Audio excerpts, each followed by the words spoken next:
গুড়টা রেডি করা হচ্ছে, গুড় দেওয়া হয়েছে আর নারকেলটা দিয়ে এটা করে নেওয়া হচ্ছে। গুড়টা রেডি ফুটছে, এটা হয়ে এসছে, আর একটুখানি শুকিয়ে গেলে নামাবো। গুড়টা রেডি হয়ে গেছে, দেখুন হয়ে গেছে। পুলি হবে, দুধটা আমাদের বসানো হলো এই যে হাঁড়িতে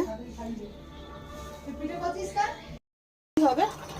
ওই এটা একটু জল গরম করা হচ্ছে, এর মধ্যে একটু নুন দিয়ে মাখা হবে চালের গুঁড়োটা, ওর জন্য একটু গরম জল করা হচ্ছে।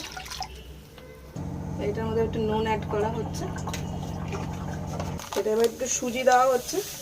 এটা আমরা সুজিটা মিশিয়ে করি যাতে নরম হয় দুধ পুলিটা, ডোটা বানাবে ওর জন্য এটা করা হচ্ছে। এর মধ্যে চালের গুঁড়ো অ্যাড করা হবে।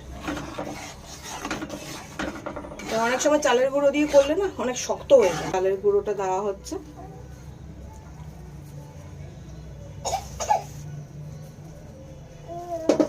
ডো আমাদের করবো যে নারকেলের পুরটা রেডি হয়ে গেছে, সেটা মাখিয়ে নেওয়া হচ্ছে ভালো করে, এখনো হয়নি, হবে। এটা হয়ে গেছে, এটা এবার নামিয়ে নেওয়া হচ্ছে। এই যে আমাদের এটা ঠান্ডা করতে দেওয়া হয়েছে, কিছুক্ষণ পরে আমরা বানাবো। দুধটা গরম হয়ে এসছে, দেওয়া হচ্ছে এই পুলি বানিয়ে রাখা ছিল যে এটা দেওয়া হচ্ছে দুধের মধ্যে। এটা যখন ফুটে উঠবে তখন গুড়টা অ্যাড করা হবে।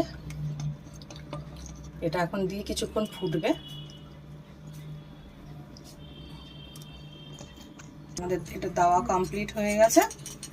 এটাই গোল গোল করে দিচ্ছে, এই যে দেখুন আমার ছেলে ভালোবাসে এগুলো। হ্যাঁ, এটা আমার বর খেতে খুব ভালোবাসে, গোল গোল করে, শুধু এটা পুর ছাড়া, এটা ওটার মধ্যেই মানে সিদ্ধ হবে।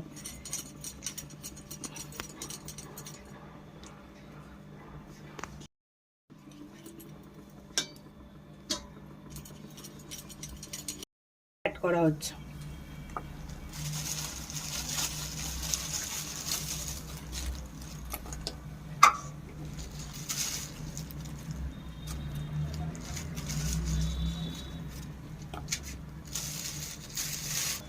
এবার ফুটবে, ফুটে আসলে তারপরে নামিয়ে নেব।